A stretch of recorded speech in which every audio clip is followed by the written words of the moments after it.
G'day watchers, welcome to Perth Watch, your horology channel broadcasting from right here in Perth, Western Australia. Today I have a piece from MERKUR.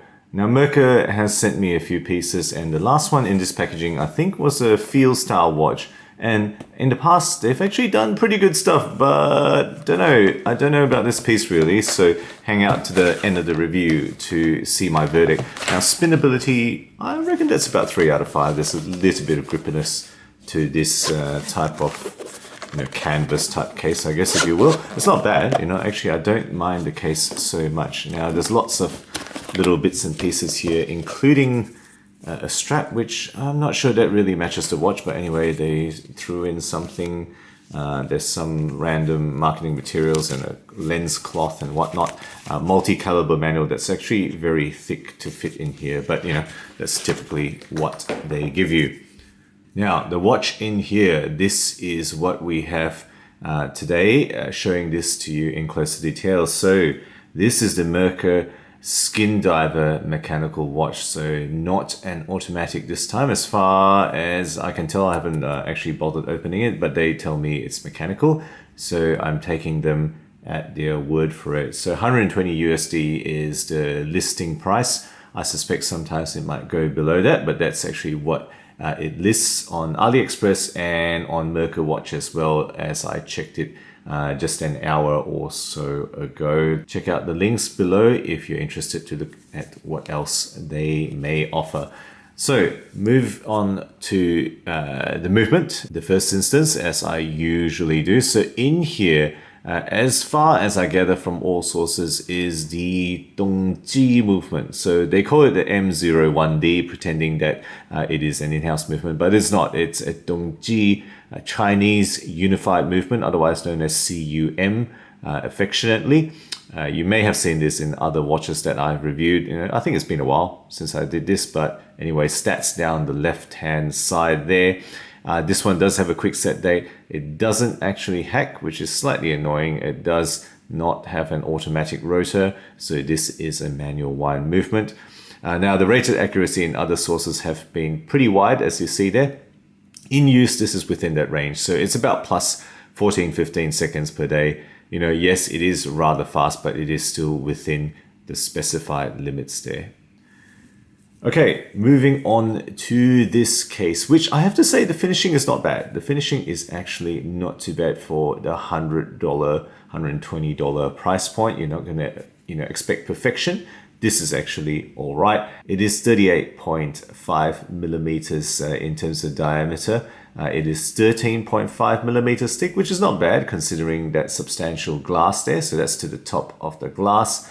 The lugs are 20 millimeter lugs, and the lug-to-lug distance between my thumbs there is 46. So, size-wise, this fits, most guys, almost any guy, pretty well, pretty easily. I think the overall weight in this very light strap, kind of NATO style, I guess you want to call it, is 72 grams, so very easy to forget. In most instances, I would say that, that's pleasingly light. In this case, I would say that is probably making it feel cheap. I don't know, that's just perhaps my bias towards this particular watch. Now, finishing, as I said, is not bad. Now, this is fully brushed here, so, circular brushing on the top. There's a bit of a step on the bezel there, which is, hopefully you can see that there's a step there on the bezel, so kind of cool, right? Horizontal brushing on the side of the case there, circular brushing on the bottom surfaces there. So fairly simple, all brush, which is not bad, I guess, if you're going for a tool watch type of look. It's got a little bit of polish on the crowns there. Okay, a little bit of polish and a little bit of simple M sign there. That's really all the differential finishing you're going to get on this watch. In terms of the case back, there is a screw down, there's an etching there, laser etching, I suppose, if you will, on that lion there. So screw down, solid case back there, pretty solid feeling case back, but, they've got a push crown, right? This winds in the 0 position, and then they've got a screw down for this bezel adjustment, which is actually pretty shocking. I'll go into that later. So they've rated this at 100 meters rather than any more, even though this is ostensibly supposed to be a dive style watch. So I'm not sure why they didn't push to do that. Costs, I suppose, cheapening out, you might say.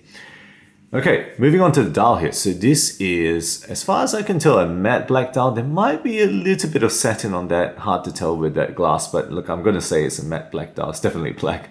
It's got fully printed details, so everything on there is printed. You know, the indices, the chapter ring, the date window, everything. And the indices, of course, are printed in their cheapy Lume that they've applied here. The hands, you know, you've got a polished broad arrow style hand for the hour. You've got a sword for the minute and then a little arrow for the seconds here. In terms of Lume, it's Lume on all three hands as well as the 11 visible indices. Of course, at the date window, you don't have an index. And I'll put a Lume shot right here for you guys to see how it glows in the dark. Now, this thing doesn't glow very long at all. I guess it glows for an hour or two, you know, like in terms of usable brightness at night.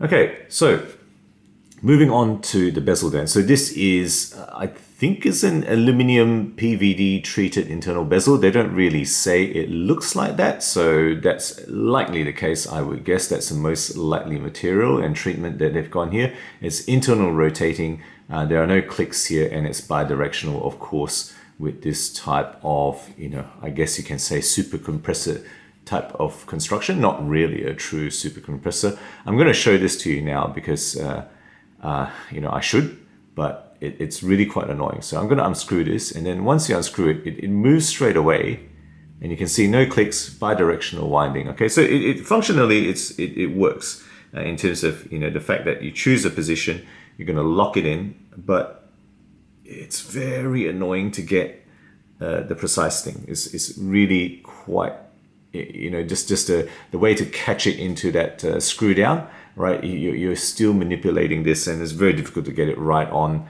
to that 12 o'clock position before the start of this video. So that is really suboptimal, very unsatisfactory in terms of the interaction on that bezel there, I would say.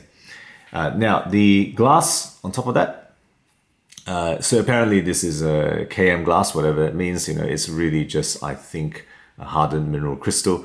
It's box domed, and I would say that this is quite possibly the best thing about the entire watch. You know, this box dome is really quite gorgeous. You're getting nice, you know, reflectivity. You're getting nice kind of distortion effect there. I love crystals like this, but you know, it would be better with sapphire, right? You know, just sticking out, and you know, mineral crystal does scratch up, not super easily, but it does scratch up, and this is just asking for it when it's a box dome like this.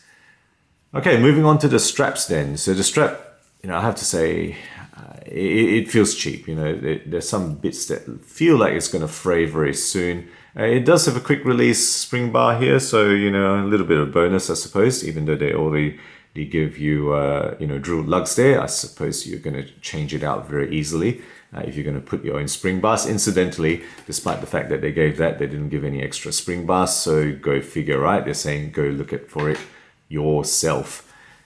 Okay, so NATO style canvas type strap. I say NATO style because this is usually a NATO finish here, but this is obviously not a proper NATO strap.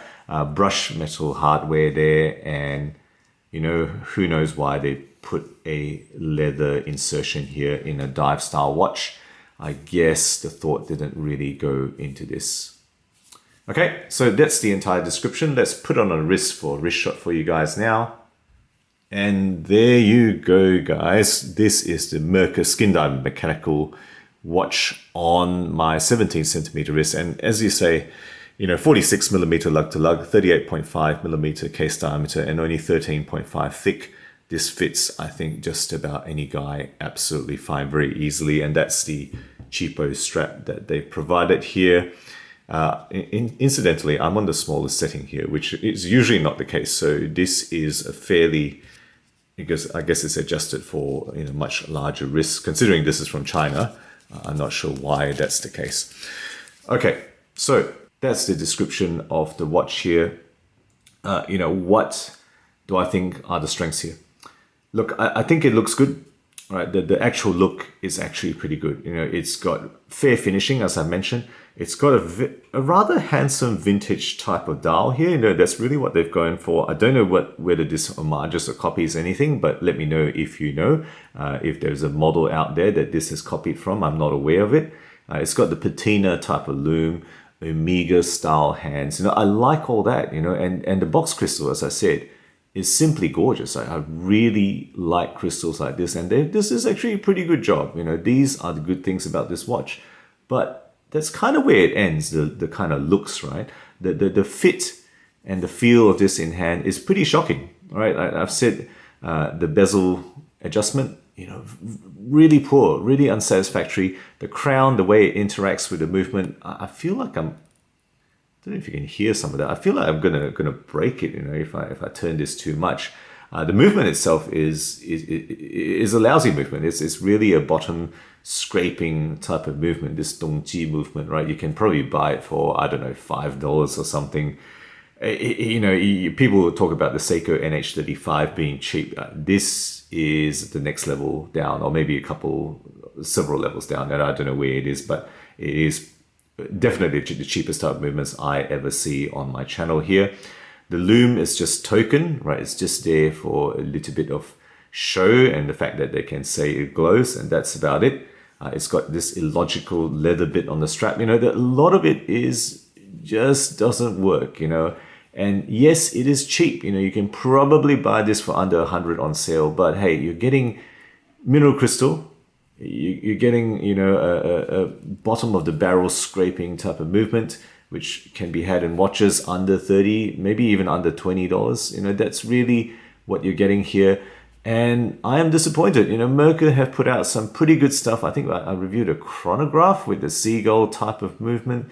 They put out some good stuff, but I'm not sure why they've taken a step back here. And this is absolutely shocking. This is quite possibly one of the worst watches I have reviewed in a long time. So a little bit of shame on them. But hey guys, let me know what you think. If you have better experiences with MERKUR recently, I would like to hear it. If you have other experiences, you know, with their watches, whether similar to mine, you know, let me know in the comments below along with your thoughts. So guys, that's it. My review of this MERKUR Skin Diver Mechanical. Thank you again for sticking with me. And as usual, I'll catch you guys next time.